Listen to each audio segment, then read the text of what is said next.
Hello. Okay, getting situated and comfy and all that jazz. And wow, my hair is poofy. Hello, poofy hair. Whatever. I guess I will just let my hair be poofy tonight. um yeah. So hello everybody. Wow, I already got 5 people in here. Let's go check the comments. I know we had Rebecca here, touched by yarn. I'm gonna move the camera closer. Hello. I'm a weirdo tonight. I'm tired. I'm in a weird mood. um, David Gray is here. Hey, Rick is here. Welcome to my Cape Cod life. Our Georgia suburban homestead is here. Hello, Lisa. Yeah, just scroll through. Everybody saying hi to each other. Flicker Hill Homestead. Hello, hello. Hey, hello, Macmillan's Faith and Homestead. Hello from the honey stand. Hello, hello. So I'm going to try to do a pinned comment because let's see, post a comment. Let's see, I got to try to do this thing here. Is it still in my clipboard is the question. Yes. Okay. Hopefully that worked. And I'm going to send that. This is a long link. And I am going to pin this to, can I pin this to the top?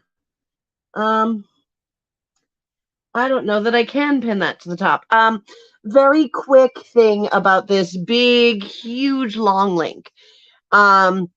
Right as I was getting ready to come on this stream, Jess over at Roots and Refuge went live on Instagram, and she was doing this not for anything for Roots and Refuge related, but more something with a friend of hers.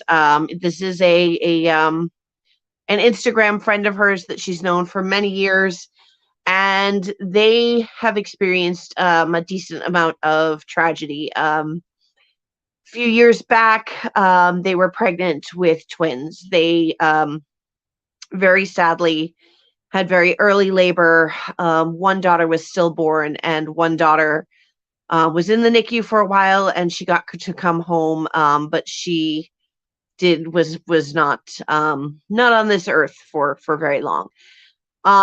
Because of this, it's now been a few years of healing and all of that. They are going through an adoption journey. It's kind of on their heart. They want to try to adopt twins.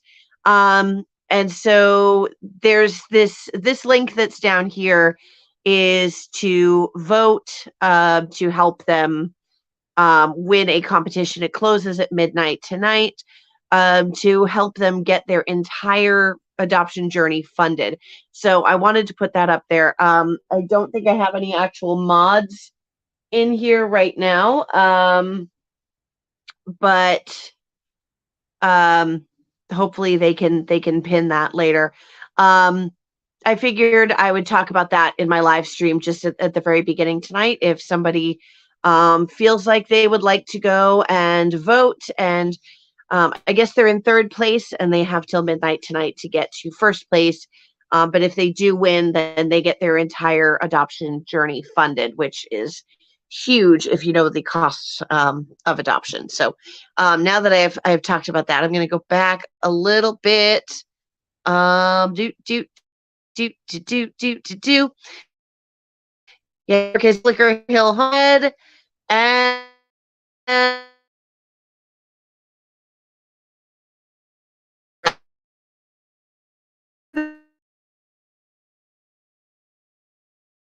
I just dropped. I'm still here. Okay. Erica, remind me how many subs you need. I feel like something is not working here. Hide current comment. Ta-da! There we go. All right, my internet did a weird thing. Yeah, we got 6 friends in here. Who else do we have? Um, Took a bit. You had a few vids do really good the past couple months. Yay. That's exciting. At 8:35. Okay. The push starts now. That last 100 is like, honestly, the last 150, I swear, are the toughest to get. It's like all of a sudden you smash 500 and or like it takes a while to get from 400 to 500, and then you go to like 700 really fast, and then really, really slowly you creep up to that 1,000. So, God, I am so poofy today. It's like I have fluffy halo. Okay. So, what's going on with this transaction?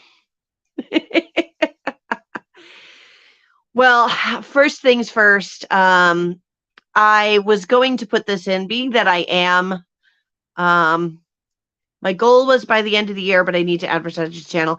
I was at about this, 850-ish around this time last year, and I hit my 1,000 on Christmas Eve. It can be done. We'll work that. Okay, so here's the story of why is this taking so long? Honestly, I don't know why this is taking so long. This should be a done deal by now. Okay, so I decided late last week that I didn't know enough about New Hampshire real estate. I mean, I am a real estate agent, but I am a real estate my ring light is giving me like a raccoon mask. There we go. It's kind of cool. Hey, Rochelle is here. Hey, Rochelle, I don't have any other mods here at the moment, and I can't seem to make this a pinned comment from here in StreamYard. Can you scroll up to where I posted a big long Canva link, and can you make that a pinned comment? Okay. All right. So here's the deal. Here's what's going on with the property. Like I said, I'm a real estate agent in Massachusetts. I'm buying in New Hampshire. And New Hampshire is kind of, I made a comment with a big long link in it. If you scroll up, I made it not from this account, but my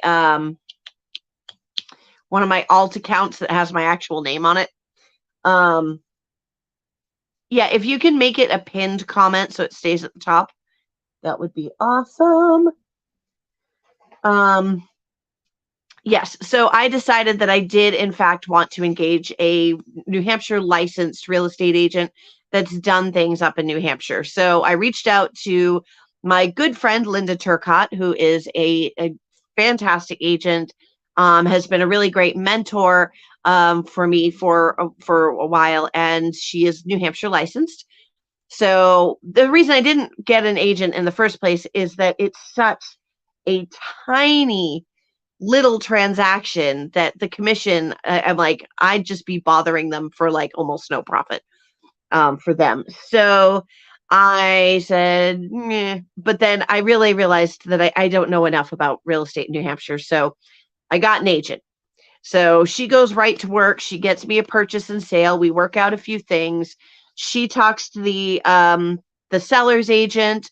We work a few things back and forth, and it's a little confusing on how they want to structure the interest, like why they'd want to do it that way. But then it worked out. It made sense. It made sense to me. We were good to go, and we're going along. And this other agent is like barely responsive. Apparently he's on a hunting trip. And so he's barely responsive, and I don't know, he's an odd duck. But here's the real sticking point at the moment. Like they're like, well, if we're going to do this and we're going to do an owner finance, we need a $5,000 non-refundable deposit. And we're like, but the language of the contract already says it's non-refundable. We're waiving our inspection. The reason being on that is because I know that either I'm going to repair the mobile home based on what's wrong with it, or based on what's wrong with it, I'm going to haul it off and put a new one in its place. It's either or. An inspection, why am I going to pay for that right now when I know it's going to be one of those two things? So I'll have the building inspector tell me what I need to do. But, they're like, we want, $5,000 non-refundable deposit. Well, we don't have any contingencies other than you accept the financing terms, which you dictated and we agreed to. So, like, there's no real reason to have that. Like the contract already says that they get to keep my deposit if I back out. I'm not backing out. I am fully committed. So, yeah. So my lawyer's like, no, we're not putting that language in there. They wanted to say if the buyer for any reason does not purchase the property. And I'm like, but what they're saying there is that if the seller backs out, they still get to keep my money. No. So I'm like, I'm a little too savvy. I said to my agent, and I'm like, that sounds like if they back out, they can keep my money. And that seems like a setup. So no, I'm not doing that. No. So we fixed that, and they're gonna have to deal with it. And so they didn't want to use my Massachusetts based attorney because they don't like the guy doesn't like the way that Massachusetts attorneys do New Hampshire deals. So yeah, so I'm like, okay, fine. Well, I have a New Hampshire attorney all ready to go. So I get my New Hampshire attorney, and everything's looking good, and we're getting things rolling. And now he's trying to insist that. See, so I'm paying for the closing costs. I'm fine in this market. You're even with the interest rates going up here in Massachusetts, in the Northeast, it's still extremely competitive. This deal, not so much. Okay, this deal, not so much. But the thing about that is, I am still paying for the closing costs because it's an owner finance. I've got to give him some, like, hey, you're not going to have to do this out of pocket. We're going to give you the down payment, and I'll pay for the closing.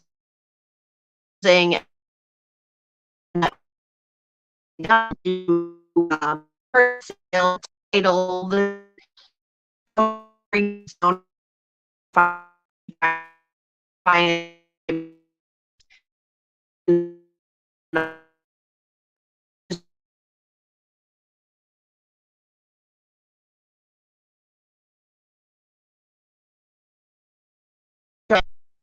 yeah, I think I was frozen for a second. Am I back? Am I back?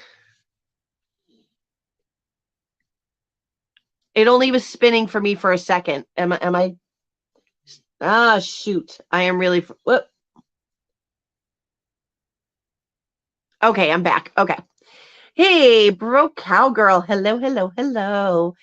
I have an itch on my back I can't reach. Okay. Voice is back, but not. Okay. All right. Now video is back. All right. I'm checking my iPad next to me just to make sure that that I'm here. Now, the one sticking point we have left is, here I am. I've got my attorney all ready to draw everything up, do all of the things. And now all of a sudden he insists that while my attorney is to take care of the closing and the purchase and sale and the title, that his attorney has to be the one to draw up the deed and the promissory note. And there's no negotiation on that point. And it's $2,000 and I have to pay for it. And I'm like, no, that's not going to be a thing. So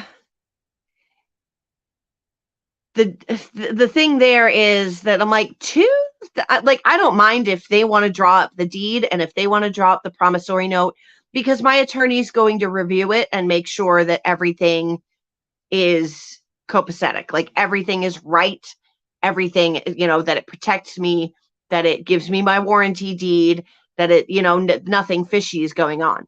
So, okay, if they want to draw that up, that's fine. The deed is typically drawn up by the seller's attorney anyway. Seller financing, the seller's attorney would typically draw that up. And normally a mortgage company would be the one drawing that up, but this is a seller finance. So the fact that they want to draw it up is not the issue. It's the price tag. Because I went $2,000. That is extremely high. Extremely.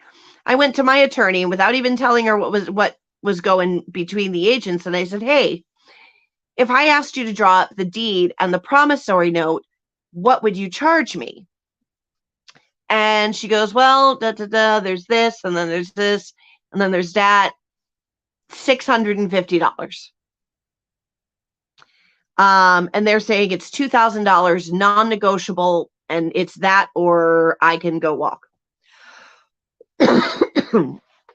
And he has been unreachable today by my attorney because he's off somewhere in the woods of New Hampshire hunting for deer, I would assume is the current season. Yeah. So that's going to be a thing tomorrow that the attorneys and I are going to be going back and forth on, or hopefully he actually responds to my attorney, because I'm happy to pay for this to be done, but I'm not going to pay that price. Going to be a record deer season up there. Yeah, the population is huge, and I think they've given a lot of tags this year. I want some venison, man. Somebody get me some venison. I love venison jerky. Not like I go to the Topsfield Fair to get my fix every year, but they have like black pepper jerky or garlic and whatever jerky. And I'm like, no, I just want plain venison. Yum, delicious. So, yeah, that's where this stands. So there's just this one sticking point. We did lowball them on the price. We offered $50,000. The asking price is $65,000, so that was a low ball, but that was a negotiation tactic because I knew that unless I offered asking price, he was going to come back with a counter and ask for more money, and I didn't quite want to pay asking price because who wants to pay more? So we offered 50. I figured if I went in at 55, he would ask me for 60. So I went in at 50 thinking, well, we can meet in the middle at 57.5. And that's, I think, where we're going to end up, which is great. Save me about $7,000. Yeah, so it's going to be, it's going to be an argument tomorrow to try to get this to go through with my attorney and not cost me $1,300 that it doesn't have to. So hopefully, and also we're not entirely sure that the agent has actually talked to the seller yet. We didn't get an official rejection of our first offer.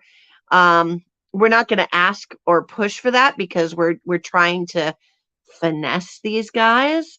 So I'm not going to be like, well, I need to see that your seller actually saw this offer and that what we're negotiating now is actually going to be viable, because I'm putting a lot of like emotion into this, not to mention paying the attorney.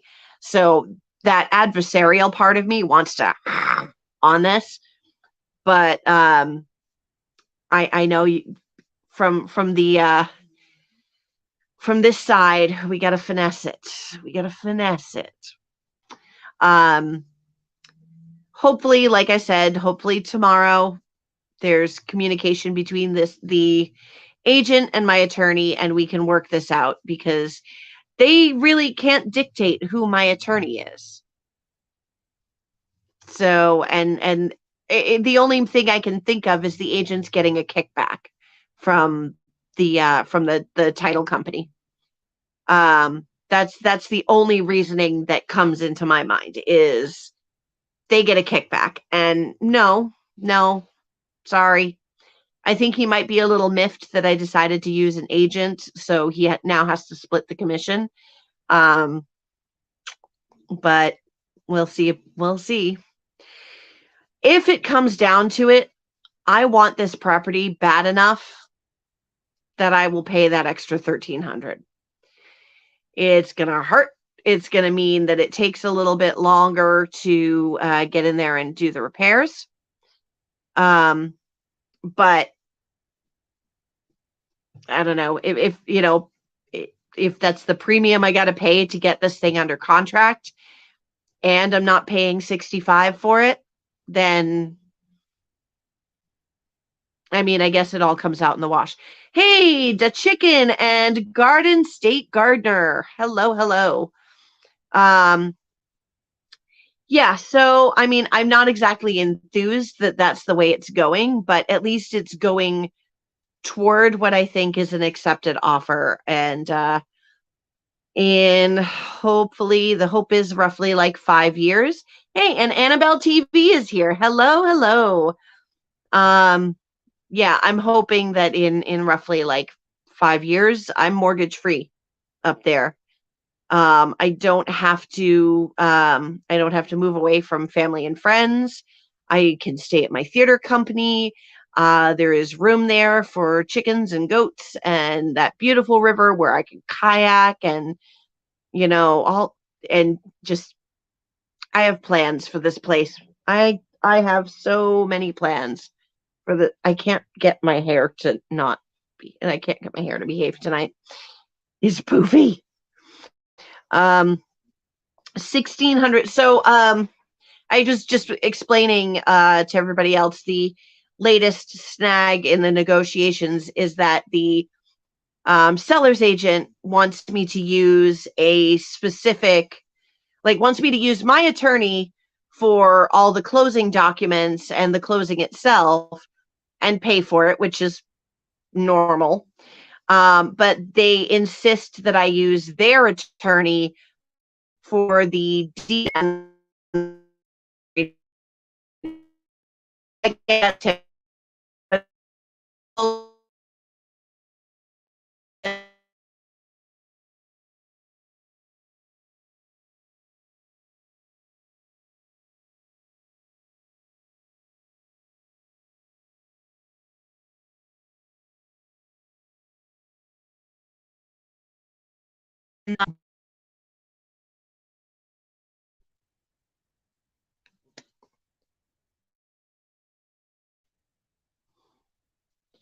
Okay. Hopefully that fixes.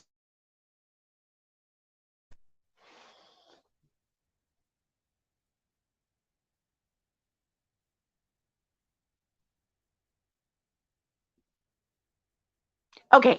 I think I'm back. Okay. It must run in the family, Auntie. Okay. Looks like.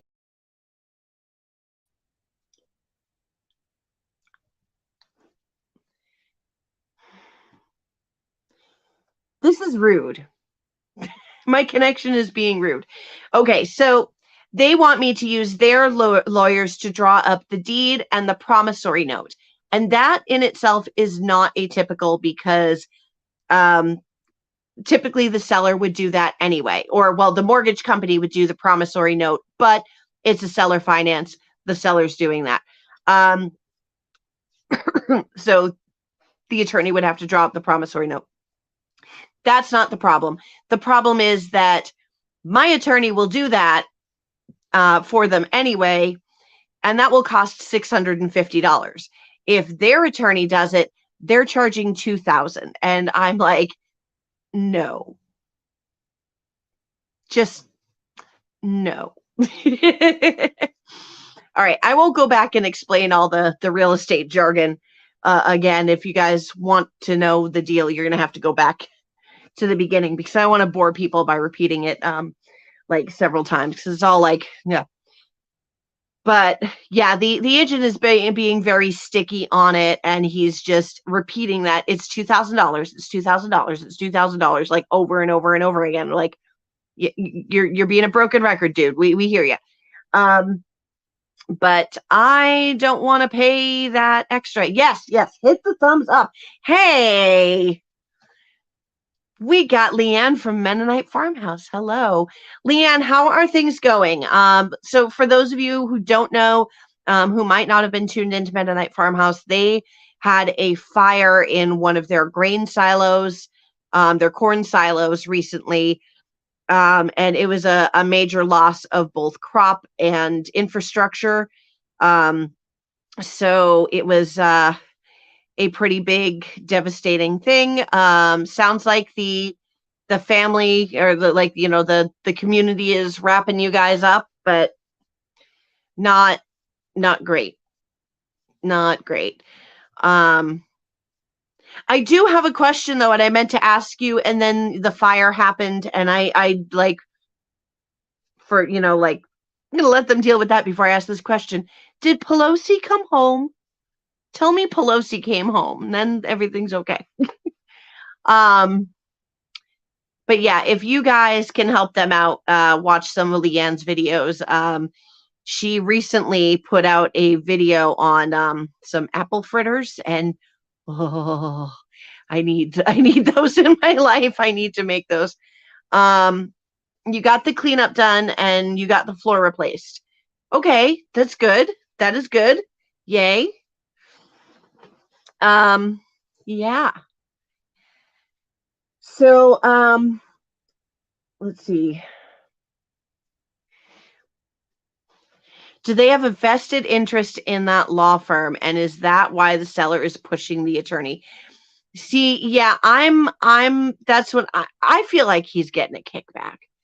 Like, that's the only reason I can think of that they would push for a specific attorney so hard. And I am of a mind to oh, she came home after 3 days of being outside in 30 oh my goodness, cold baby, chilly kitty. She's like, forget this, I'm enjoying my romp, but I need warm.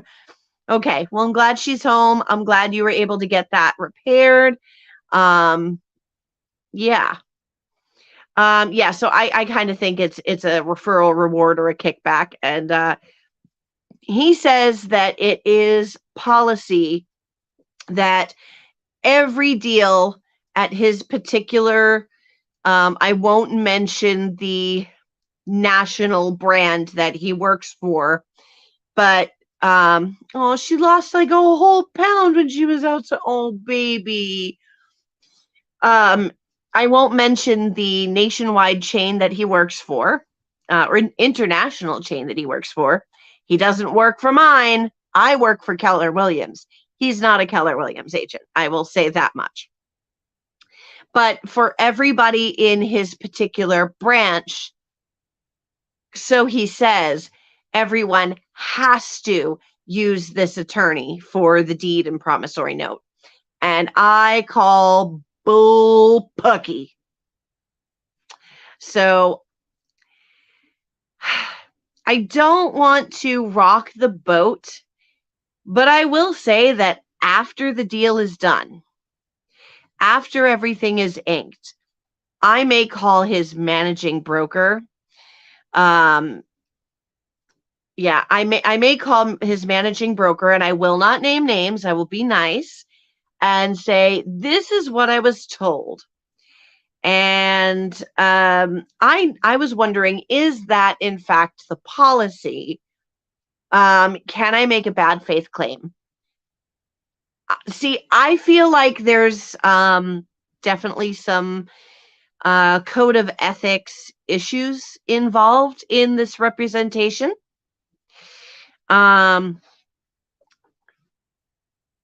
Nobody watches my channel.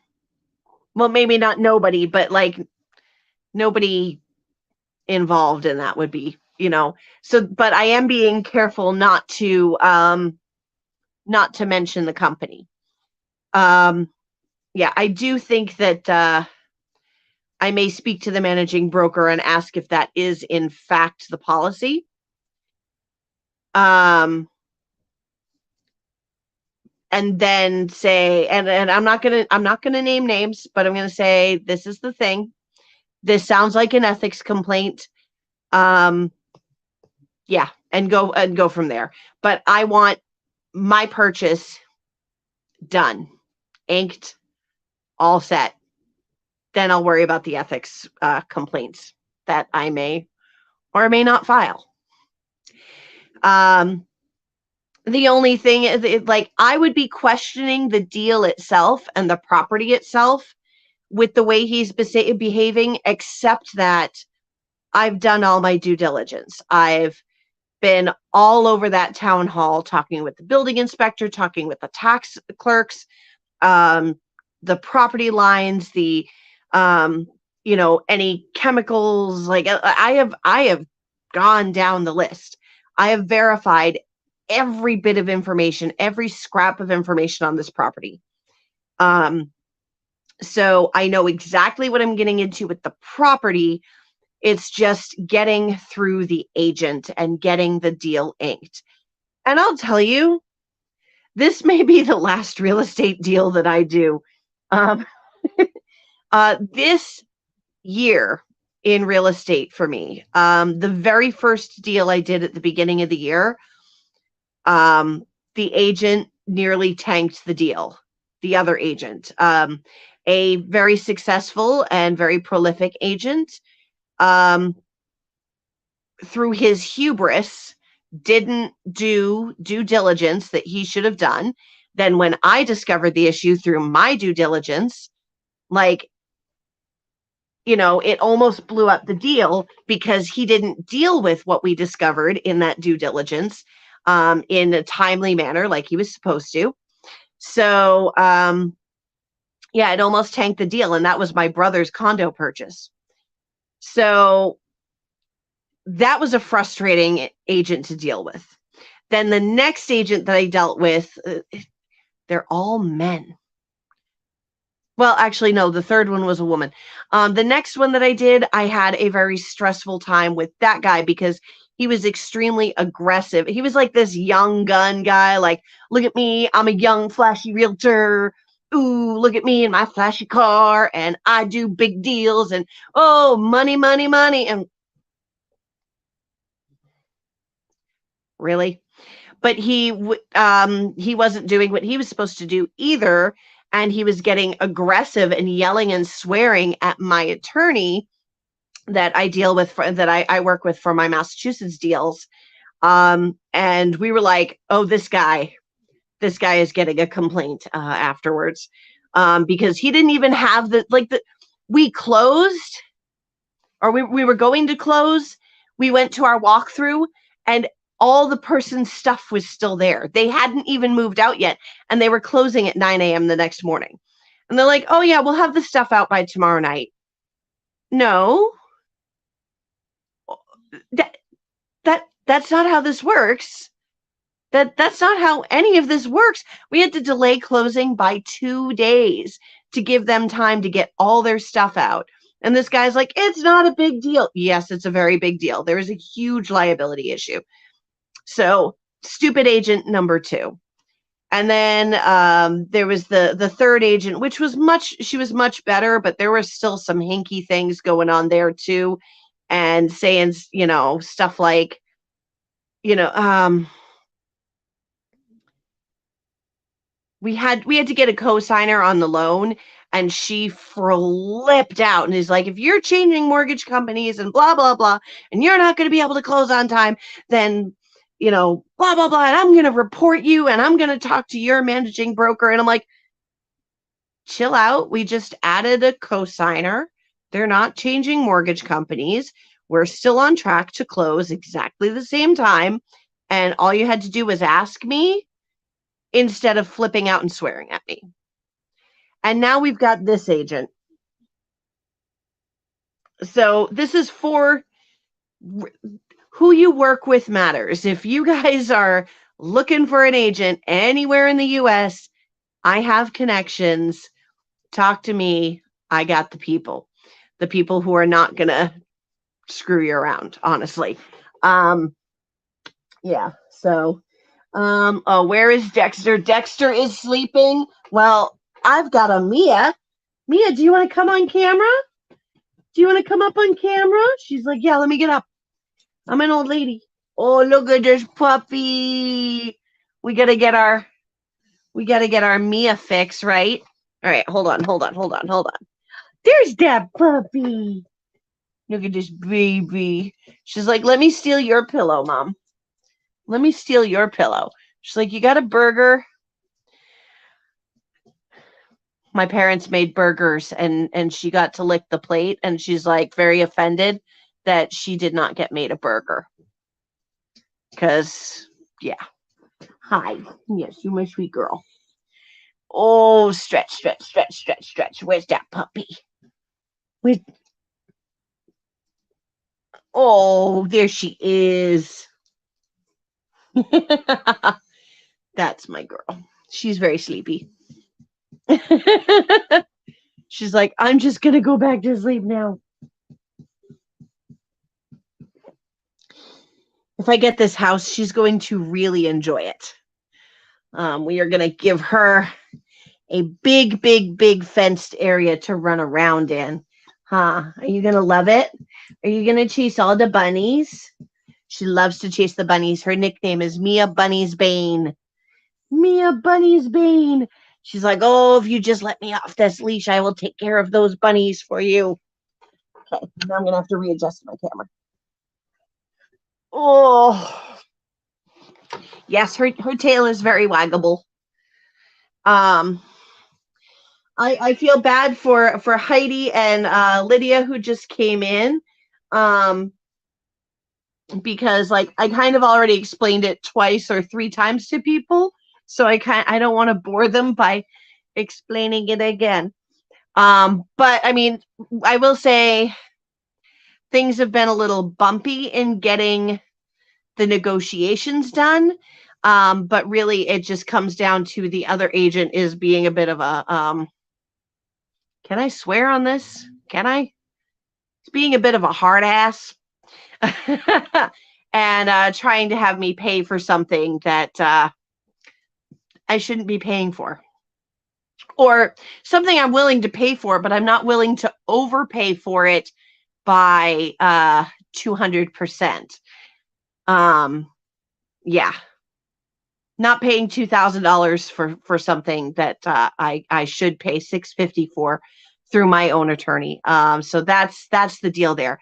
So I will set it up and say it won't be a deal breaker. I will pay it just as a premium just to be able to get the property, whatever. And just if you're going to use a real estate agent, really vet them. Really vet them. Find somebody, like me. I will hook you up. Doesn't matter where you are in the country. You got going to the Carolinas, I got people. You going to Florida, I got people. You go into Texas, Carolina, California, Texas, Colorado, California, especially Oregon. I have all of Oregon on lockdown. Washington. Yeah, I got people everywhere. Yeah. So things are moving forward. We're just waiting on this agent to respond to my attorney. And once we get that settled, I think we can resubmit our offer, fine-tuned, all ready to go, and hopefully get an accepted offer and close. Yes, yeah, my ring light, my light above me is bouncing off my mirror for my dresser, which is right in front of me. And so it's casting a shadow of the ring light. So like, look at me. I'm a raccoon or a superhero or a Teenage Mutant Ninja Turtle. So yeah, things are moving forward. I think I think I'm going to get the property. I showed my video that you guys have seen of the inside to a couple of contractor friends of mine, and they were looking at it all, and oh goodness, agent in Ohio screwed you. You didn't even get a final walkthrough. Yeah, that agent that I was talking about my transaction back in May, he tried to keep us from having a final walkthrough. He really thought that if he just delayed enough. Oh, and he didn't even schedule the smoke certificate until the night before closing at like 5:00 p.m. when we had a 9 a.m. closing. I like rookie move, and not even a rookie move. Everybody who is selling a house should know that you schedule that smoke certificate, that smoke inspection, no closer than 2 weeks before the closing. Because what if the fire department comes through and says, oh, that needs to be fixed? Then you have 2 weeks. You can get it fixed. You get the smoke certificate scheduled again. They come through, they go, okay, and you're done. What if something had been wrong? We could have had to delay the closing for 2 weeks. It's yeah, some agents are terrible. So talk to me. Yeah, so like I said, it's not going to be an obstacle to getting the property. If I have to do it, I will have to do it, but I'm going to try like hell not to do it. And have my own attorney draft these and pay that fee, not the 3 times fee. Because yeah, I should not be paying $2,000 for something that my attorney will charge me $650 for, when it's the exact same thing. And they get to approve it. They get to look at it, make sure everything's set, and approve it. Yeah, so the seller and the seller's agent do not get to determine the buyer's representation. I want to make obscene hand gestures here, but I won't.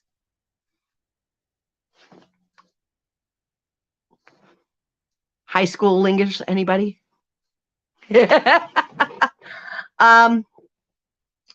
Yeah, so anyway, like I was saying, I took the video of that you guys have seen, the could this be home because now it's a mess video. I showed it to a couple of friends of mine at a party Saturday night who are contractors. I mean, they can't help me do the work because they're only licensed here in Massachusetts, and Southern Massachusetts so they're too far away to come up and do the work anyway.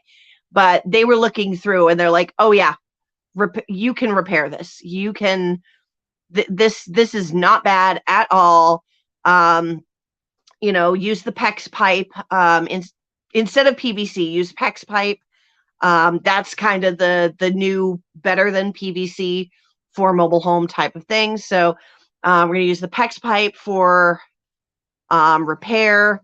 We're going to be fixing some of the subfloor anyway, so it's going to be cheaper on the labor because the plumber doesn't have to go get underneath. We just pop up that subfloor that we're going to replace, let him do the plumbing, put down the new subfloor, and then go to town on cleaning and scrubbing and all of that. So it might not be as costly as I thought it was going to be. The big thing will be, can I finish out that back area, which, looking closer at the video, I didn't realize this while I was in there. They roughed in a kitchen. There's like a sink, and I think there's even a dishwasher roughed in back there, which would be great because yeah, there's so much possibility with this property. There's that shed there. I can make that a chicken coop in under an hour, maybe a little bit more than an hour. It takes me a while to tack in all the little things to get the hardware cloth to stay in place. But yeah, I think I can really make this a really great place. And my hope is to have an accepted offer tomorrow, but no later than Friday. And then we close in about 3 weeks, and then it's mine, and I can get in there with a dumpster and start tossing stuff. That would be the great thing.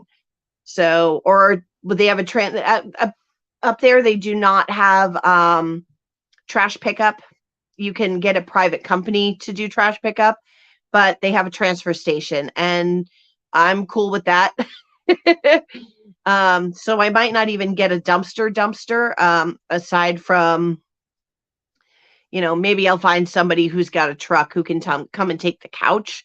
But I don't mind taking, it's basically just tons of bags of trash. I don't mind as long as I can get like a truck for an afternoon. Maybe I'll just rent one from Home Depot. Get the couch, the love seat, the 4 mattresses that are in this place, load them up, bring them to the transfer station, get rid of them. And then the rest of it is just a whole bunch of trash that would just go in bags. So I don't mind loading my car up a few times with bags of trash to go dump it at the transfer station.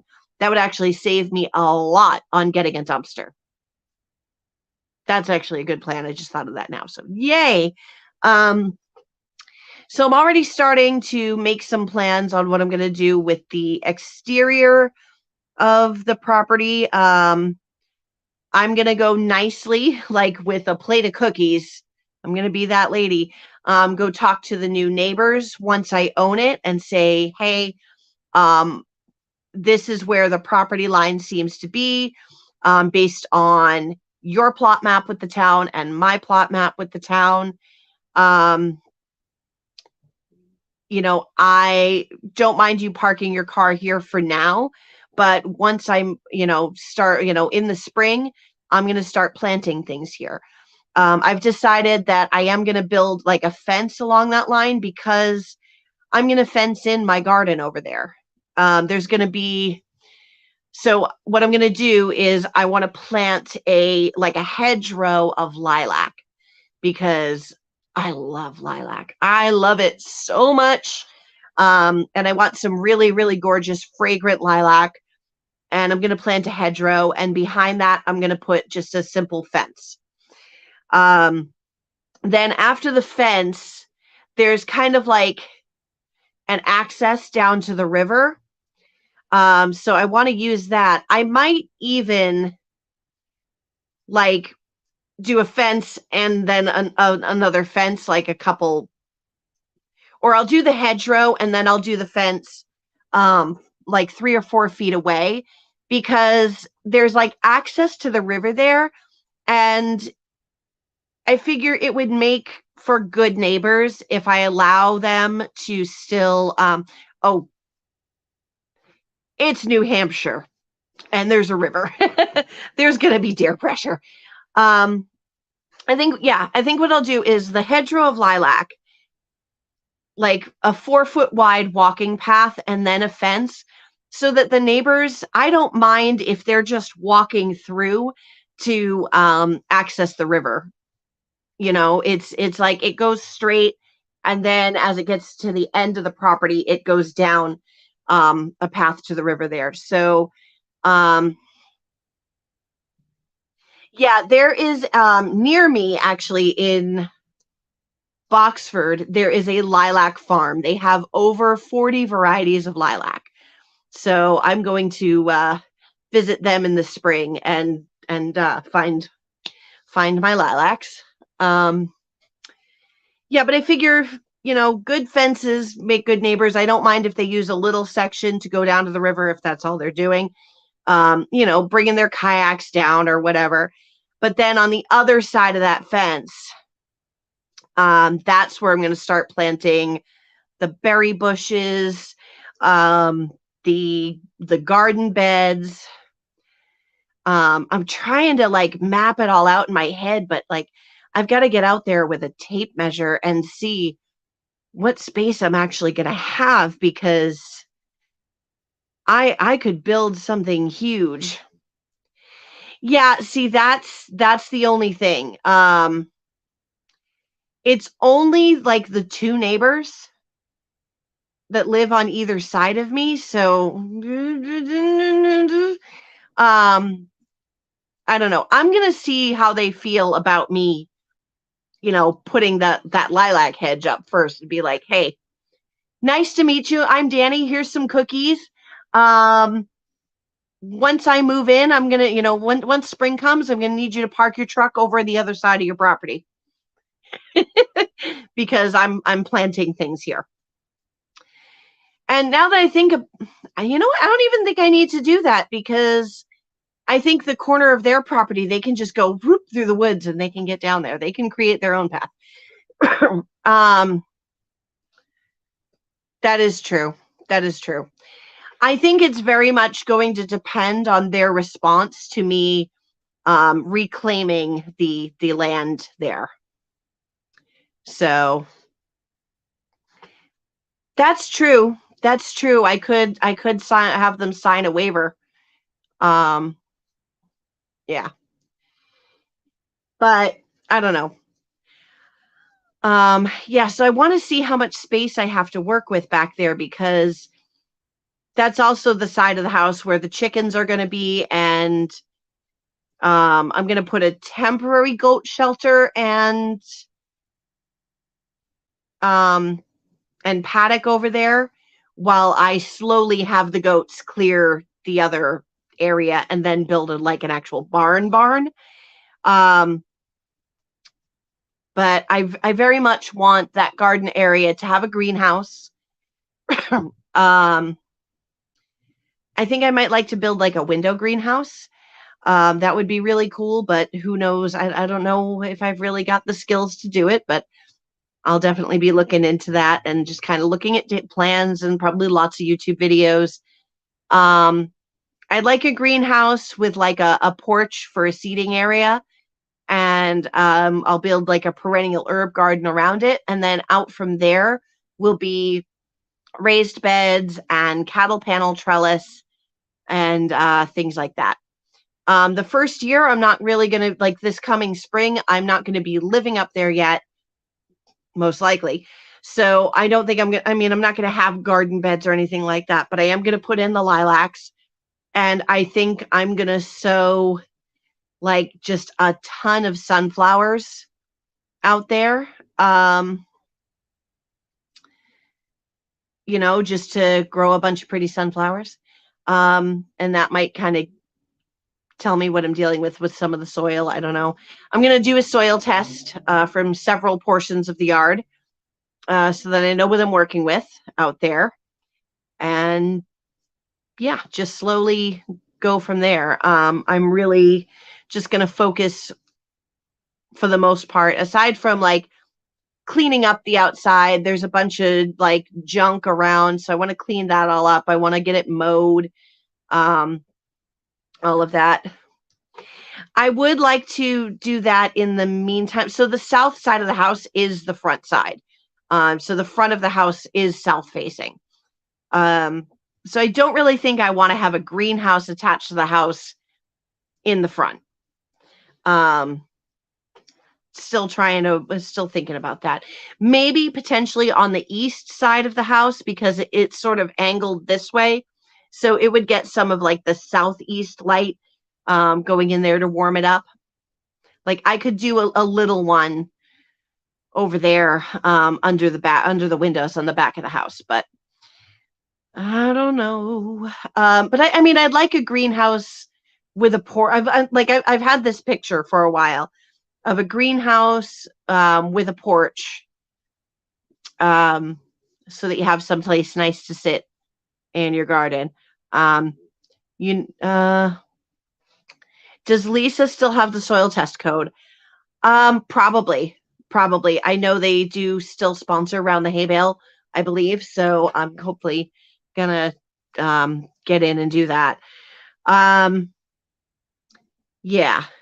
Well, hey, south facing is good for heating the house because it's got all the big windows in the front. Not that there are a lot of big windows. Some of the rooms in there are very dark, but then again, Hmm. I mean, the back bedroom has a few windows, but they don't really face any of the areas that get sun in that back bedroom. Although now that I think about it, I really don't mind that. I keep my room pretty dark anyway because I'm only in it for sleeping and apparently live streaming. um, it's the bedroom on the other side of the house that has this big picture window. Well, not picture window, but like almost like a bay window. And it's so sunny in that room. And that is probably going to be my office space slash guest bedroom. Although, I was talking to my eldest daughter last night, and if everything goes well and I get this place, we can move into it. She may come and move in with me, and transfer to a community college up in New Hampshire. So that would be really nice. And she would take that back bedroom. So I wouldn't have my office, but I'll take it to have my kiddo home. um, if I'm able to complete that back addition where the kitchen was being roughed in, I can move the kitchen out there, because that looks like it was a really functional space. And then I can get rid of the kitchen stuff in the actual kitchen of the main mobile home and make that like an office type of area. I don't know. Actually, one of those rooms in the addition, I can frame in an office. There are plans here. There are plans. um yeah, there's a lot of things that can be done. So I'm pretty excited about it. But that's really all I have to update at the moment is that seed starting room. That's true. Actually, that window in the kitchen, that would be the perfect place to put some seeds. It would be very sunny. Ooh. Okay, maybe I'm not making a screen porch out of that front porch. Maybe I will have to rework that and make it a sun porch. I do miss having my sunroom. I really do miss my sunroom, my grow room from my old apartment. That was a whole 6 by 8 room full of windows, and it was heated. It was so sunny and nice, and that's where I could start all my seeds. I really, really, really miss that. I'm gonna cross my fingers then that maybe I should definitely be able to make one of those. All right, guys, I think it's time for me to go. Because I really don't have any other updates, and my throat is getting dry and bleh. So yeah, it's been about an hour. Thank you guys so much for hanging out with me for this hour, and cross your fingers because hopefully by this weekend I've got good news. I think that's probably the timeline we're on. All right, guys, thank you so much, and I will see you around. Bye bye.